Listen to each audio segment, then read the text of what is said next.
Ya, Edwin, seperti yang tadi kita sampaikan bahwa memang selama tahun 2025 ini sejumlah peristiwa terjadi di negeri ini. Di antaranya ada demo tuntut tunjangan DPR, ada kasus keracunan menu makan bergizi gratis, ada polemik ijazah Jokowi dan juga bencana banjir bandang dan longsor yang melanda 3 provinsi di Sumatera, Edwin. Tanpa berlama-lama saudara, berikut kami hadirkan rangkuman peristiwa penting yang terjadi sepanjang 2025. Halo Sobat Kompas TV, sepanjang tahun 2025 banyak peristiwa penting terjadi. Mulai dari demo yang terjadi pada bulan Agustus lalu, keracunan makanan bergizi gratis, kemudian ada juga polemik ijazah Jokowi hingga bencana banjir dan tanah longsor di Sumatera. Seperti apa ulasannya? Eits, aku ada pantun. Ikan lele diteliti pakai mikroskop. Ramai dibahas warga Surabaya. 1 tahun kita rangkum dalam cerita Kaleidoskop, Kompas TV independen terpercaya. Nah, kita mulai dari berita politik. Agustus kemarin, Indonesia ramai dengan gelombang demonstrasi. Awalnya, aksi ini dipicu dari isu kenaikan tunjangan anggota DPR. Tapi, ceritanya nggak sampai situ. Demonstrasi berubah jadi tuntutan yang lebih besar. Reformasi struktural mulai dari transparansi kebijakan, penegakan hukum yang akuntabel dan keadilan. Situasi makin panas setelah terjadi insiden rantis Brimob tabrak ojek online Afan Kurniawan. Kejadian ini jadi titik balik, memicu protes yang lebih luas dan kecaman terhadap tindakan aparat. Sebagai catatan ya teman-teman, setiap warga negara berhak menyuarakan pendapatnya. Namun, kebebasan berpendapat harus dilakukan secara damai, tertib, dan jangan terprovokasi untuk melakukan perusakan. Lalu bagaimana respon pemerintah? Presiden Prabowo Subianto pun turun tangan. Ia bertemu para ketum partai, mencabut sejumlah kebijakan yang diprotes, dan membentuk Komisi Reformasi Kepolisian untuk merespons tuntutan publik. Sepanjang tahun 2025 ada juga salah satu polemik yang nggak selesai-selesai, tuduhan ijazah palsu Joko Widodo. Semua berawal dari tuduhan sejumlah pihak termasuk Roy Suryo CS yang meragukan keaslian ijazah Joko Widodo. Apa respon Pak Jokowi? Ia pilih langkah melaporkan Roy Suryo CS ke Polda Metro Jaya atas dugaan pencemaran nama baik. Makin panas saat Polda Metro Jaya menetapkan Roy Suryo CS sebagai tersangka. Eits, ini belum selesai. Sidang Komisi Informasi Publik atau KIP terkait sengketa keterbukaan informasi soal dokumen ijazah Jokowi juga tak kalah tuai perbincangan. Sampai sekarang, polemiknya masih jalan dan masih jadi bahan debat panas netizen. Nah, semoga polemik ijazah Jokowi ini kelar ya di tahun 2026.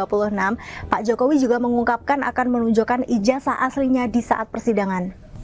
Program Presiden Prabowo Subianto Makan Bergizi Gratis atau MBG sejatinya punya misi besar, yakni untuk memperbaiki gizi anak dan menekan angka stunting di Indonesia. Sejak digulirkan MBG ini, banyak sekali membantu keluarga dan juga para anak untuk tetap bisa makan sehat. Namun, di tengah niat baik itu, muncul kasus dugaan keracunan makan bergizi gratis pada sejumlah penerima MBG. Insiden ini langsung jadi sorotan karena menyangkut keamanan pangan dan keselamatan penerima manfaat. Alih-alih jadi asupan bergizi, makanan justru menimbulkan keluhan kesehatan. Di sisi lain, pemerintah menegaskan MBG tetap jadi program strategis dan Presiden Prabowo pun menyebut akan melakukan evaluasi total buntut insiden ini. Pengawasan dapur, kualitas bahan hingga distribusi makanan diungkap akan diperketat agar manfaat MBG tetap jalan tanpa mengorbankan keselamatan. Kita berharap ya teman-teman, semoga kasus keracunan makanan bergizi gratis ini tidak terulang lagi. Ke peristiwa yang terakhir, sahabat Kompas TV, bencana alam, banjir dan longsor melanda Pulau Sumatera yang juga menjadi duka yang mendalam untuk kita semua. Merespon itu, pemerintah berkolaborasi dengan masyarakat hingga influencer menyalurkan bantuan logistik. Di tengah situasi bencana, muncul pula sorotan soal keberadaan kayu gelondongan yang terbawa banjir dan memicu banyak tanda tanya. Kedepan, bencana ini jadi pengingat pentingnya mitigasi bencana yang dilakukan bersama. Pemerintah didorong memperkuat pengawasan lingkungan, tata kelola hutan, serta sistem peringatan dini. Insya Allah kita dengan kerjasama erat, teamwork yang baik, kita bisa segera menghadapi musibah ini, segera memberi solusi-solusi kepada kesulitan rakyat sekarang ini. Mengakhiri tahun 2025, semua kejadian menjadi pengingat kita untuk lebih kuat dan saling jaga. Selamat tahun baru, semoga tahun depan menjadi harapan baru. Sampai jumpa. Saudara, di balik pemberitaan seputar bencana banjir dan longsor di Pulau Sumatera, ada peran jurnalis-jurnalis hebat di lapangan yang dengan tulus ikhlas meliput dan melakukan siaran langsung. Iya, demi menghadirkan informasi yang jernih, mereka ikut turun langsung bersama tim SAR dan relawan melihat daerah terdampak bencana, bahkan menembus titik terisolasi. Saudara, berikut di balik layar proses liputan bencana Pulau Sumatera. Kalau kita lihat dari sisi atas nih jadi air terjun alami ya, tapaknya turun di sini. Kita lihat di sini saudara, ini jalanan terputus begitu ya. Dan di sisi paling ujungnya juga longsor. Tak pernah terbayangkan, bencana dahsyat banjir bandang dan longsor menimpa Pulau Sumatera, khususnya Sumatera Barat, Sumatera Utara, dan Aceh di penghujung akhir bulan November 2025. Kompas TV menerjunkan jurnalis-jurnalisnya ke lokasi terdampak. Dalam meliput daerah bencana, tim liputan ikut bersama regu penyelamat dan tenaga kesehatan menembus daerah terisolasi. Di tengah guyuran hujan dan jalan rusak, tim liputan tak kenal lelah demi misi kemanusiaan. Salah satu desa terisolasi adalah Desa Mardame di Tapanuli Tengah, Sumatera Utara. Malam pun tiba. Reporter Nanda Aprilia dan juru kamera Andika Ahadiat ikut menginap di rumah kepala desa, tempat sejumlah warga mengungsi. Mereka berbagi ruangan untuk berteduh di tengah guyuran hujan. Disinilah kita bermalam bersama dengan masyarakat di sini. Di sini tempat kita makan.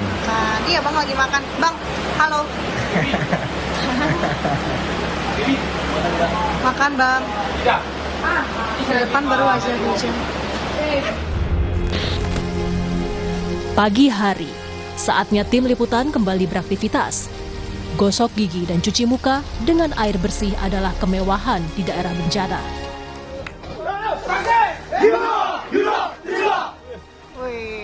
Dadah. Sejumlah anggota TNI beranjak ke penugasan selanjutnya, sedangkan tim liputan juga harus melanjutkan tugas. Curam sekali tebingnya. Kali ini, Nanda dan Andika harus mendaki bukit bersama anggota TNI yang membawa pengungsi terluka yang akan diterbangkan dengan helikopter ke rumah sakit. Tempat pendaratan helikopter berada di atas bukit. Kita harus berhenti beberapa kali dari pasukan Yonif 125 Simbisa karena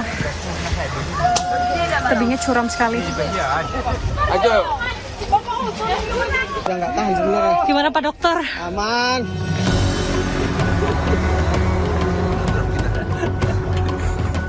Tak jauh berbeda, perjuangan tim liputan Jona Hamonangan dan Febri James juga tidaklah mudah. Sejauh mata memandang, yang tampak hamparan lumpur coklat tebal menutupi jalanan dan rumah-rumah warga yang rusak diterjang banjir bandang. Jalanan kemana, Pak? Kita ke Sea View. Keren. Jonah dan Febri melanjutkan perjalanan dengan berjalan kaki, memanggul alat-alat liputan, menyeberangi sungai dengan meniti batang kayu. Mereka kembali menyeberangi jalan yang terputus menggunakan jembatan kayu papan sederhana. Setiap ada kesempatan, tim liputan menunaikan tugas mereka melaporkan perkembangan kondisi sekitar, menunjukkan kepada publik dampak banjir bandang bagi warga. Lelah sudah pasti, ditambah dengan keadaan sekeliling yang porak-poranda membuat hati siapapun yang terjun langsung ke lokasi terenyuh.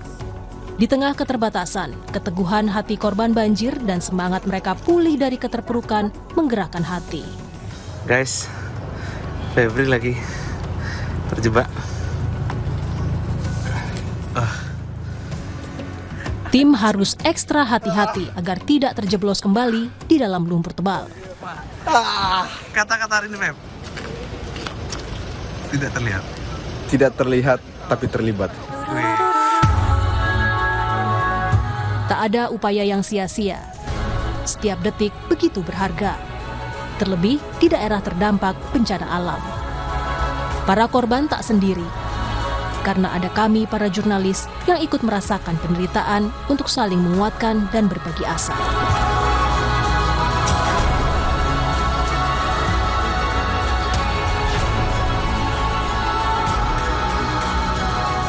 Tim Liputan, Kompas TV.